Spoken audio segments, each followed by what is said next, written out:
but it's the big world's debut, so that's part of the launch. That's something special for us. Not only because we deeply appreciate the work that SIFT 215 does, what it stands for, what it represents, the space that it creates. Not only because we deeply appreciate Asli and the work that she does as well, and the ways that contributes to a larger collective community media making sense of imagination, deeply rooted in Black and brown and feminist histories in the city. There's so much to learn from feminists and women identified media makers in the city. It's amazing, the history. So we are here to learn from and build from that. That's what this space is all about. We see that as a crucial part of the collective liberation that we're building towards. And so the way that we create and share culture is at the center of that. So it's an honor to be able to welcome you all and to host this event. Okay. I haven't seen it in a while. Well, it's very nerve-wracking. Fun fact, I've been a big fan. I was looking at your reel, and I remembered that I was a production assistant for Resistance. And I was just like, this is the coolest thing ever. So it's really just honestly an honor to be able to have this conversation and celebrate your work with folks. So I'd love to start with, diving into this film specifically, and then we can kind of talk more about the rest of your work and those influences. And, I feel like, when did you say you finished this film? 2022. Yes. And I feel like it feels just as relevant today in some of the conversations too, with like the universities and Absolutely. I thought that too. It hadn't occurred to me. yeah, I was like, dang. So could you talk a bit about where this story came from and what influenced you to create it? Sure. So Independence Public Media, IPMF, I'm going to go back to them because they are fairly new in Philadelphia, kind of funding filmmakers, independent filmmakers in Philadelphia. So I had another script. So you worked on my Resistance film. It was actually a web series I did in 2018. And I had received funding to do season 2 and 3 of it from Independence Public Media. But lo and behold, COVID happened and stopped everything. I kept, like 3 times I tried to move on and do the other episodes of the series, and it just kept stopping, and people were getting sick, locations were being shut down, and then I just got really frustrated. And I was like, I want to make something. I hadn't, we couldn't really make any films in those times, be together and make films. So I tried to figure out a way to maybe make something smaller and less people, because the Resistance series had a larger crew, a lot of locations, much more days shooting. This was like 3 days. So that's where that's where I was supposed to be going, and then I had the SUNDOWN script. And so I'll say this, the SUNDOWN script happened because of COVID, a lot of anxiety and fear about the world, and I couldn't go out and shoot as a filmmaker. I was actually making a lot of art on my phone. And then I was like, I need to write something, and I wrote this script that it was kind of like a tongue-in-cheek horror film, but I wanted to kind of reference a lot of historical things, which is why I'm calling it historical horror. Had no intention of making it. And then I was like, oh, I have this script though, I can't do this other thing. Can I use the funds to make this? And they were very gracious and said yes. So that's kind of where it came from. Anxiety and COVID and Yeah, that definitely comes through. Anxious the entire way through, all the way to the end.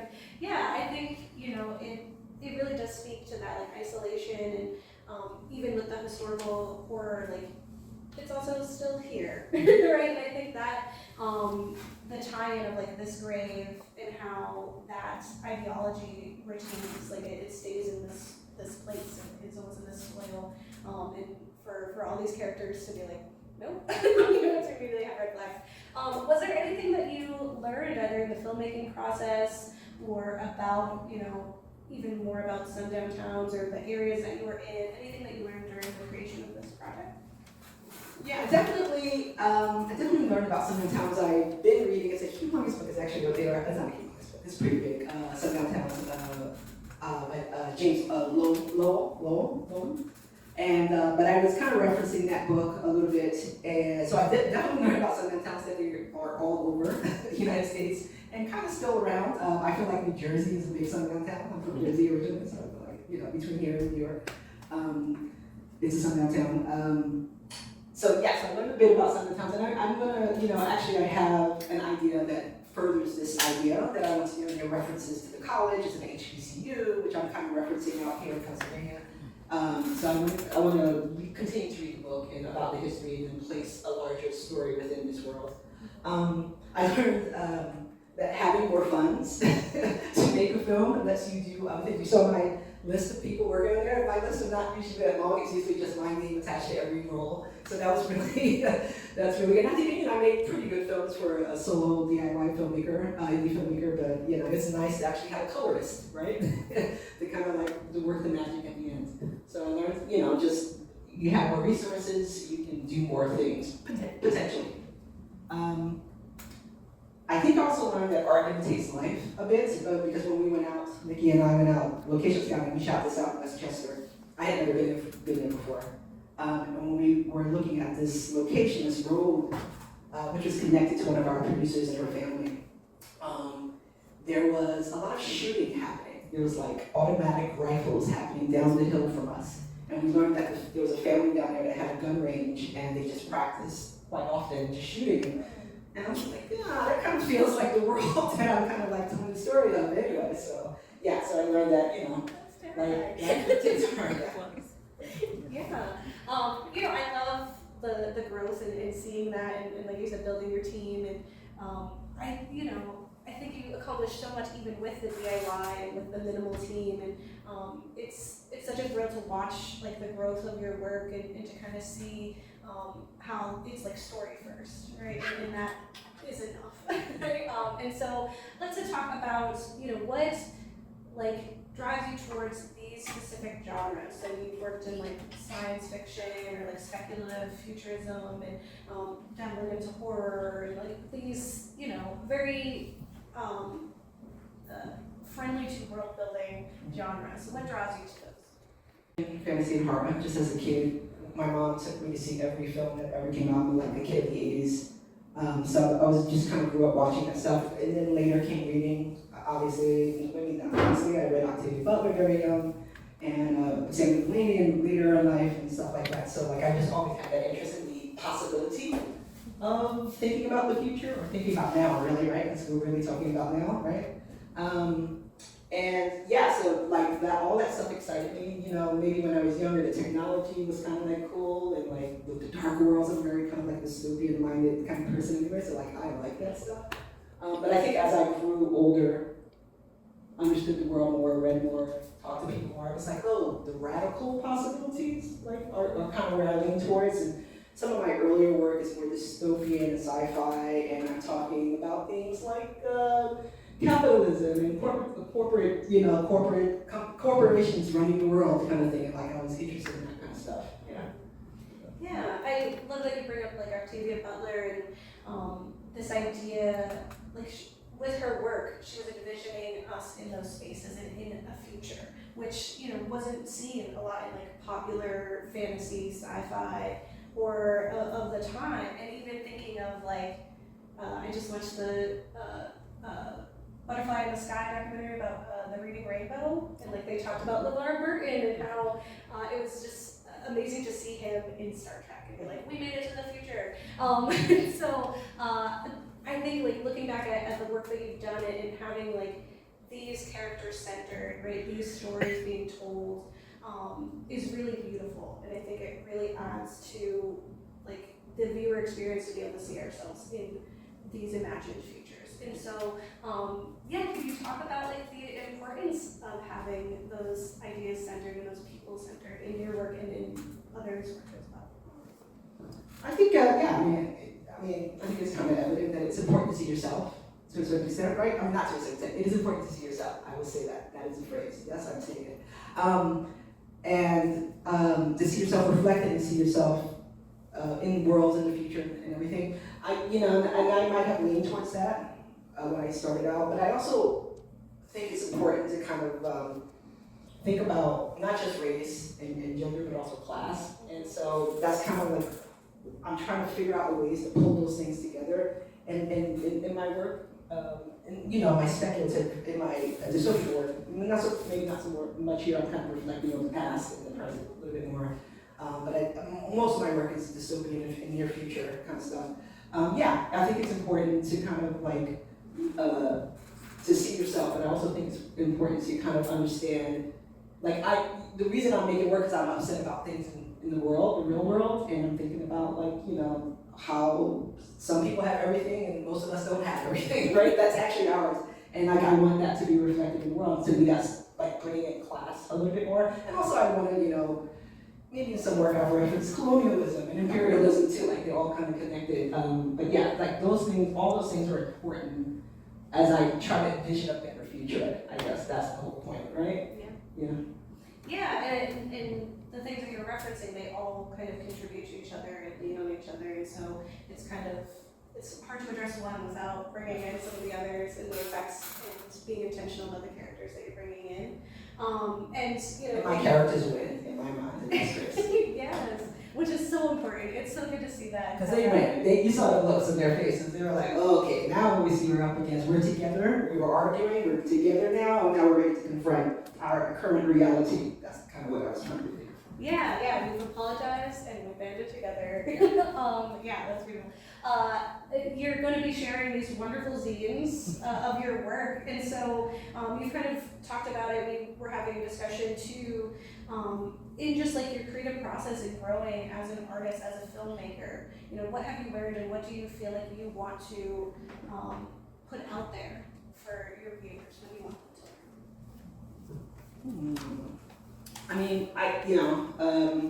a little bit, I guess in my mind, a little bit about like agitprop, the film you worked on, the web series you were on, Resistance, the Battle of Philadelphia. It's a web series about police violence and the community's response to it. And basically what they do is like two people kind of take out a police officer, right? It's kind of very subtle, but that's what they do.